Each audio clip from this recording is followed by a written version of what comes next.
First of all, I just want to thank everybody, Senator McKinney and Jason Witt. I've got a little bit of laryngitis, my apologies.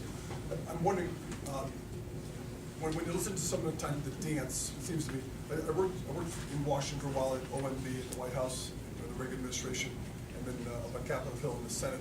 I came back home during the Republican era, came back home, ran for office as a Democrat. They're good people on both sides of the aisle. It seems to me that both parties have something to be said. I think what you made your points are excellent points as far as where the Democrats can be held accountable. And if you had a group of Democratic colleagues such as yourself here, they could make a similar set of arguments as far as commentary that would be analogous to what you're saying. Where I find the frustration, the reason I see we have 100 people here, the frustration I think that you don't have 1,000 people there is because the dance continues on the two sort of circular revolving commentaries. So, well, all I'm saying is that from my little bit of experience down there in Washington and back here is that there's good people on both sides of the aisle, but no one's got a lock grip on brains, virtue, or ethics when it comes to the budget. As far as speaking truthfully on it, right? It seems to me that if each of you could go after, and I used to work down in Washington for GE Capital. Ran the government relations department for GE, for Governor Gary White and Jack Welch and stuff. We took a lot of pride in the fact that we made all this money and we paid property tax, but we never paid any real tax, income tax. Okay? It seems to me that if you guys could, to what extent have you ever thought about challenging the Democrats, challenging them to go after their sacred cows in the budget, and let them see if they come back and challenge you, like maybe whether corporation GE or AIG or some of the hedge funds paying the income tax to the state. Whether you go after your respective sacred cows may bring you closer to actually changing the status quo of the debate going nowhere, so to speak, right? You got Malloy and his folks, you guys in one room, both talking in circles like this.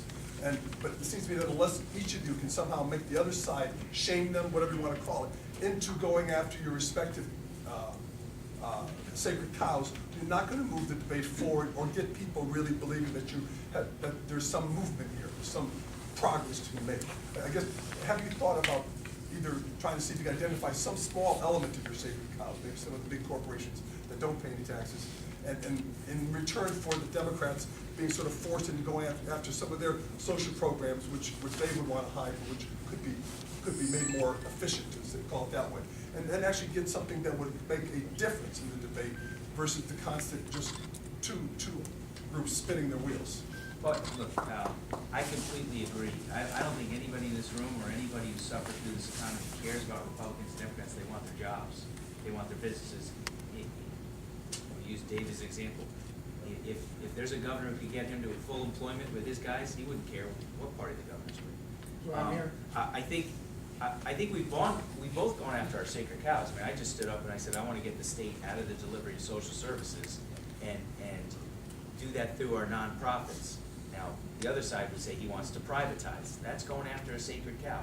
And I would argue that they do a pretty good job of going after our sacred cows when they do things like paid sick leave for small businesses, raising taxes and the like. The problem is we're not sitting down working together. And I'll give you 3 examples. The first was Governor Malloy's budget. Governor Malloy and the Democrats said, look, this is their right. He's the governor. The Democrats control the Senate and the House, and we don't have the numbers to stop them. He said, here's my budget. We're going to do it. We don't need you guys. Thanks for coming. Fast forward to the fact that Governor Malloy said, you know, I need to do more about jobs, because quite frankly, he didn't do a lot in his first budget. And he invited Republicans and Democrats, and he said, I want you all in a room, and anybody who's got a good idea on jobs, I'm welcome to it. There were things in that jobs package that passed that we as Republicans didn't love.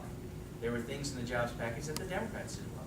But we agreed to work it out. And I think there are about 25 plus or minus different proposals in that jobs package, 17 of which were in our Republican proposals. Some that were in Democrat proposals that overlap, some that they didn't put in at all. And that jobs package was successful. It's actually creating jobs for small business owners right now in the state of Connecticut. We also, this past November, December, unfortunately had to deal with the fact that we have a budget deficit in our current fiscal year. And so, again, we sat down, Democrats and Republicans, in a room and said, we have a deficit, we're not raising taxes, we're not borrowing, the only thing we can do is spend less. Where are we going to do that? And we did that. It wasn't easy, but it worked. So I do think we can work together, but both parties have to want to do it. And look, when one party's in control, I think we've seen in Washington, it doesn't matter which party it is, when one party has control of everything, you don't necessarily get your best government. It's very tough. I feel sorry for the both.